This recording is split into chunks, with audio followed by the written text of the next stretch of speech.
Shalom, salam sejahtera bagi setiap kita. Renungan Grace and Truth hari ini dengan tema berjaga-jaga. Membaca kitab suci kita dari Wahyu pasal 16 ayat yang ke-15. Lihatlah, aku datang seperti pencuri. Berbahagialah dia yang berjaga-jaga dan yang memperhatikan pakaiannya, supaya ia jangan berjalan dengan telanjang dan jangan kelihatan kemaluannya. Saudaraku, banyak orang tidak menyadari bahwa kita ada dalam perjalanan waktu. Ketika Tuhan berkata, pada hari engkau makan buah itu, engkau akan mati.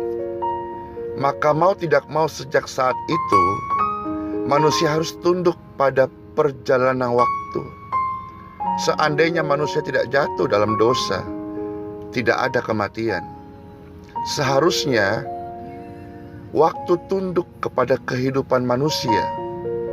Tetapi karena manusia jatuh di dalam dosa, maka mau tidak mau kehidupan inilah yang harus tunduk pada perjalanan waktu.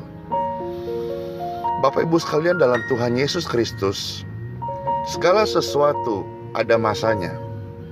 Manusia tidak bisa lagi membusungkan dada dan sombong seolah-olah waktu ini mereka miliki selama-lamanya. Sebab siapapun harus tunduk pada perjalanan waktu. Bahkan tragisnya ketika anak manusia baru lahir, ia sudah dimasukkan dalam perjalanan waktu. Ia harus tunduk pada perjalanan waktu. Di dalam perjalanan waktu itu, setiap orang pasti akan menemui ujungnya. Dan Bapak Ibu saudara-saudara renungkan baik-baik ini. Hebatnya Tuhan tidak memberitahu kepada setiap kita di mana dan kapan ujung dari perjalanan waktu kita. Ujungnya mungkin bisa hari ini, mungkin bisa minggu depan, atau bulan depan, atau beberapa tahun lagi, saudara-saudara. Itu tetap menjadi misteri Tuhan. Karena memang Tuhan menghendaki demikian. Kita tidak perlu tahu ujung perjalanan hidup kita. Sebab Bapak Ibu, kalau kita tahu, maka tidak teruji lagi apakah selama kita hidup yang ada ini kita memperlakukan Tuhan dengan benar atau tidak. Kita dalam keadaan berjaga-jaga atau tidak. Apakah kita menyelenggarakan hidup ini dengan benar atau tidak. Sebab kalau orang tahu kapan dia akan meninggal, maka sikap berjaga-jaganya tidak natural, sehingga tidak proporsional. Dan Tuhan mau mereka menjadi sebuah misteri, supaya dalam hidup yang singkat ini, saudara-saudara, saya katakan singkat, katakanlah 100 tahun, itu sudah lebih daripada apa yang dikatakan Mazmur 90 ayat yang ke-10, 70 tahun. Katakan 100 tahun, itu tetap singkat, saudara-saudara, dibandingkan kehidupan sejati yang Tuhan mau, di mana kita dikembalikan kepada rancangan Bapa yang semula, yaitu menjadi ahli warisnya di kekekalan. Itulah sebabnya kalau saudara melihat Matius 25 ayat 1-13 di sana, dengan perikop 5 gadis bijaksana dan 5 gadis yang bodoh. Perikop ini berbicara tentang sikap berjaga-jaga. Kedua kelompok gadis sedang menantikan mempelai. Mereka tidak diberitahu kapan mempelai akan datang. Maka tidak heran jika mereka tertidur selama dalam penantian. Mereka sama-sama tertidur. Ini bicara soal bagaimana keadaan manusia yang memiliki kekurangan dan kelemahan. Tetapi yang hebat adalah 5 gadis yang bijaksana. Mereka punya cadangan minyak. Sehingga di akhir perikop itu Tuhan Yesus berkata, karena itu berjaga-jagalah, sebab kamu tidak tahu kapan hari dan waktunya akan tiba. Bapak Ibu sekalian dalam Tuhan Yesus Kristus, penantian yang ditulis dalam perikop ini belum tentu peringatan tentang akhir zaman yang bertalian dengan kedatangan Tuhan. Tetapi penantian ini bisa berbicara dengan kedatangan Tuhan di ujung hidup masing-masing kita sebagai manusia. Sebab Tuhan mempersiapkan orang percaya untuk menghadapi keadaan yang tidak pernah mereka duga. Maka saudara, jadilah kuat di dalam roh saudara-saudara, dan berilah makan roh saudara, supaya engkau kedapatan sedang berjaga-jaga. Kita tidak pernah tahu kapan akhir hidup kita. Dan yang hebatnya adalah tidak pernah diduga.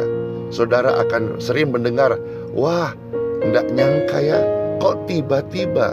Kemarin saya dapat kabar ada seorang kenalan umur 45 tahun lagi ikut seminar di Jakarta dan tiba-tiba meninggal dalam keadaan sehat serangan jantung. Maka orang berkata, tidak nyangka, kok tiba-tiba. Itulah misteri saudara-saudara.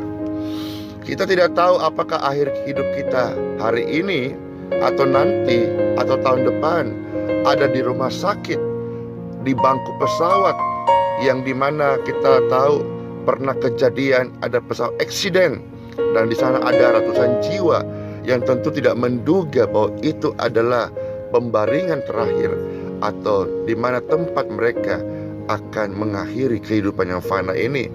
Atau mungkin di jalan raya, banyak juga kita melihat yang sudah terjadi eksiden, ya, bus kereta api di jalan raya. Atau ketika saudara-saudara sedang asik nonton TV, atau mungkin di ruang ICU, yang dimana kita tidak lagi bisa menyaksikan sinetron, kita tidak lagi bisa menyaksikan tempat-tempat yang indah. Kita baru merasakan saat itu di mana harta, mobil, rumah, uang seolah-olah tidak bisa lagi menolong kita, karena di sanalah itu bukan wilayahnya uang atau harta-harta benda. Di sana seolah-olah yang kita cari selama ini tidak berguna sama sekali. Kita hanya mendengar di ruang ICU hanya bau obat steril, hanya suara bisik-bisik suster, dan di sana kita tidak pernah tahu gelap siang, sore, malam. Karena yang kita cium hanya bau obat. Belum lagi kalau info sudah masuk di mana-mana, yang kita hanya berharap di sana, Tuhan Yesus, di ujung hidupku ini, jemputlah aku, sahabat sejatiku.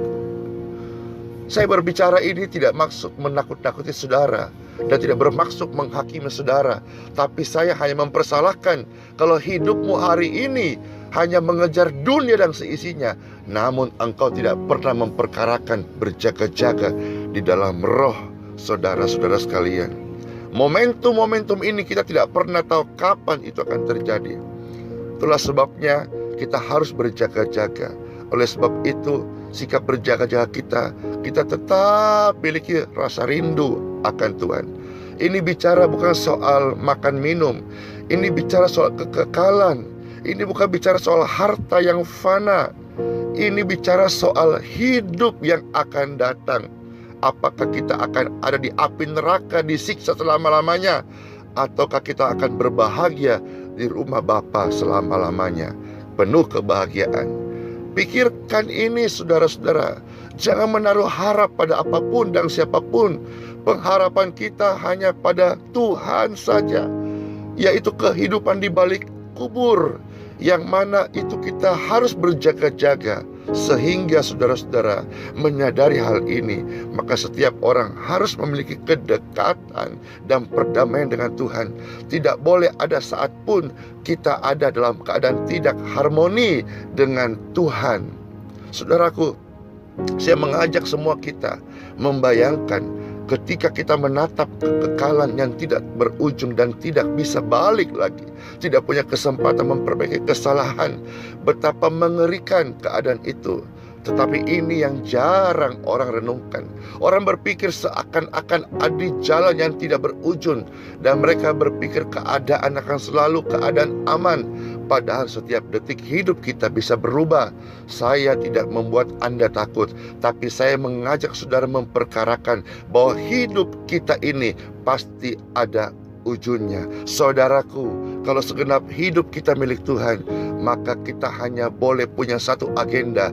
Maka waktu kita harus menjadi waktu Tuhan. Ini adalah bagian yang paling sulit, tapi tidak ada sikap yang berjaga-jaga.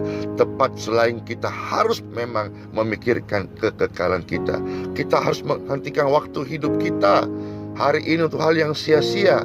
Sebab sudah banyak waktu yang kita gunakan hanya untuk kesenangan, kepuasan diri kita sendiri. Waktu kita sudah habis, berhenti sampai di sini.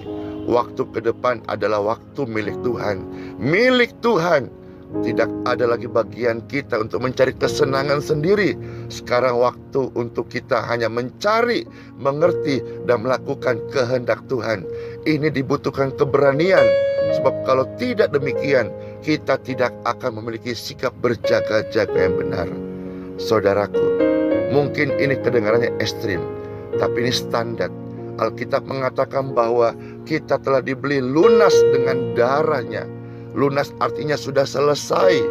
Kita tidak punya keberhakan atas diri kita lagi.